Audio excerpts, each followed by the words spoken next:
Sometimes it takes 5 years. Whatever. Sometimes you're in the right scheme. However you want to say it. 7 for $122, couple of touchdowns, including that game winner.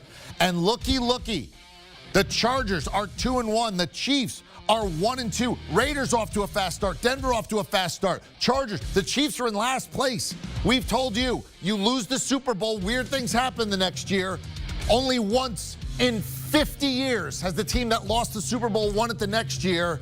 Kansas City, they're going to have to fight back, and they're not used to having to do that in September.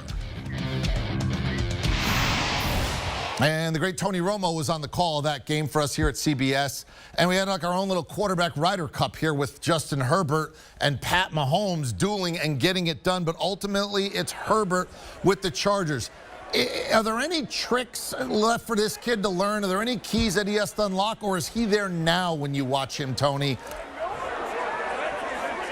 Well, he's as far as you can be, right? I mean, at this point, he's still got to do a better job with some of these formation penalties. I mean, they really should have cost themselves another game here today because of the illegal formations. In other words, just letting people get set. He's snapping the ball over. So it's like there's little stuff like that. But, I mean, we're nitpicking because this kid is really special.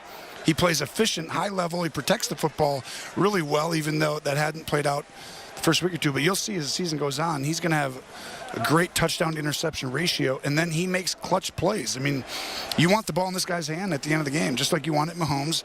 And today, obviously, Patrick didn't make the one play. He made the costly one that hurt him. But I think you're seeing a great rivalry born between these two.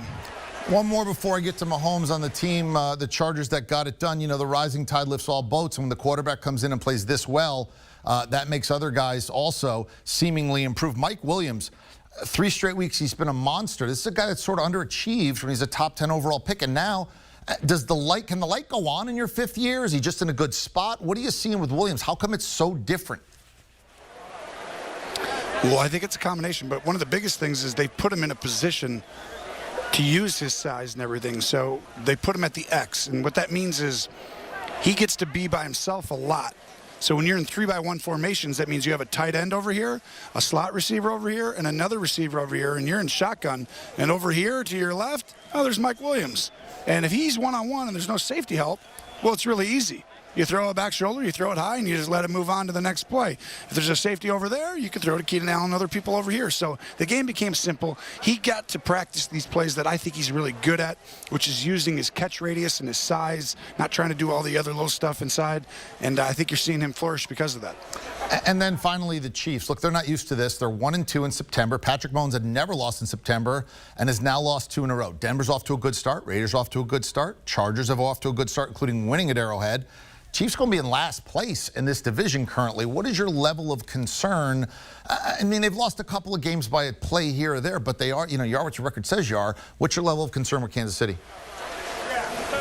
I have no concern with Kansas City. I think my level is 0.1 instead of 0, but they're going to be fine. The biggest concern is that this division, you know, is good. And when this happens, where 2 bounces of the balls here and there, it's like, okay, no big deal. But at the end of the year, when all of a sudden you have to win a game, well, Kansas City's never been in that position before the playoffs where it was like they needed a game, and that's where the bounce of the ball could be funny. But I think when this thing plays out with the extra game this year, you know, that's going to help them, and they're going to be just fine. You know, I wouldn't worry about them too much. But the other teams now, just like the turnovers earlier in the game, they give the other teams a chance to actually beat this team.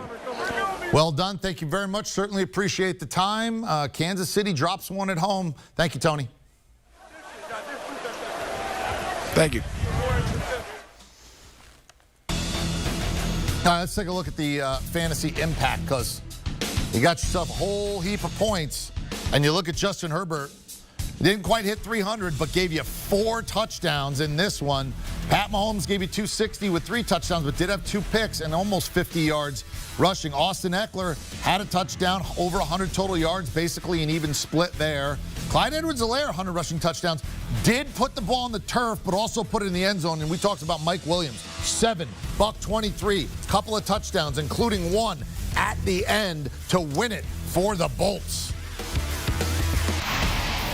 Want a sports network that delivers everything that matters about the game? The highlights, the picks, the instant analysis. No yelling, no fake debates, no politics. Hit the subscribe button and never miss a moment.